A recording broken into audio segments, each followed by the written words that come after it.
And it is July 6th. I am Pastor Mark Tice. This is your wake-up call.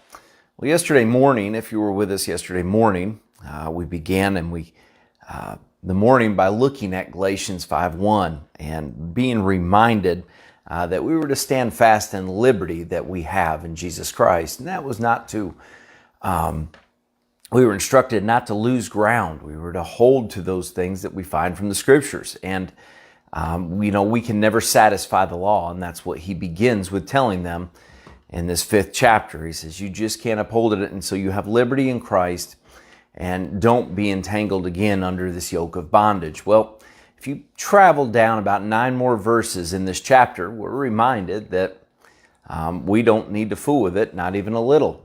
And let me qualify this before we go very far this morning. So that some maybe wouldn't call me a liberal or call me a legalist. But as he's writing to the church here and the saints, he's writing them and he's telling them, listen, when you try to put yourself back under the law as a Christian, you're doing a great injustice to not only the cross of Calvary, but your own life. You can't uphold the law. We've proven this. If you just look at the 10 Commandments, each and every day, you could probably find one of those that you have broken. Well, there's 600 more that you could look at, laws that were given that you and I just can't uphold on a daily basis. So we understand we need Christ. We need forgiveness through Jesus Christ in the eyes of God. And we understand that we could do nothing to ascend to heaven to obtain that forgiveness, but rather it was just through the finished work of Calvary. So we understand these things. We hold these things as a foundation. But in the 9th verse of the 5th chapter of the book of Galatians, he says, a little leaven leaveneth the whole lump. A little leaven affects the whole lump. Now, I like to make bread. Bread's not very good for us, but we really enjoy to make bread in our house. And it's amazing to me that I can have 390 grams of flour and then just a teaspoon of yeast, and that yeast will make that whole lump of dough just expand.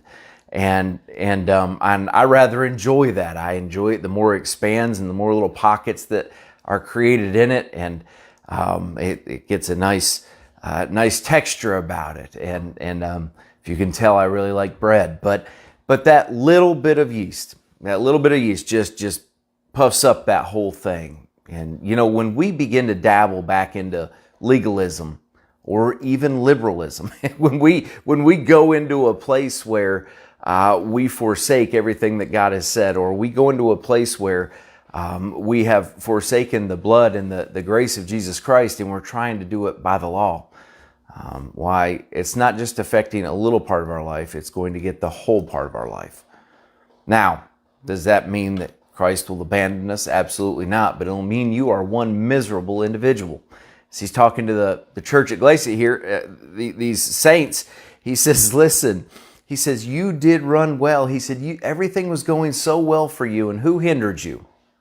Who sidetracked you that you would put yourself back under all the condemnation of the law and not live in the freedom in Christ? Now, we find ourselves doing that today.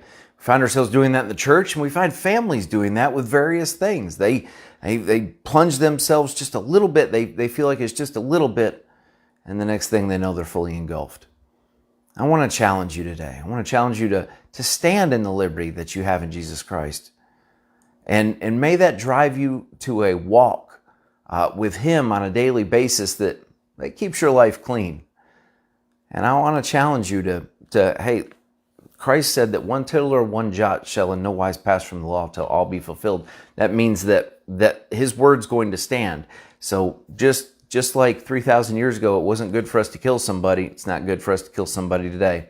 Just like 2,000 years ago on the Sermon on the Mount, Christ said for a man to look upon a woman and lusteth after her in his heart, or vice versa, he hath committed adultery already. So listen, that wasn't good 2,000 years ago. It's not good today.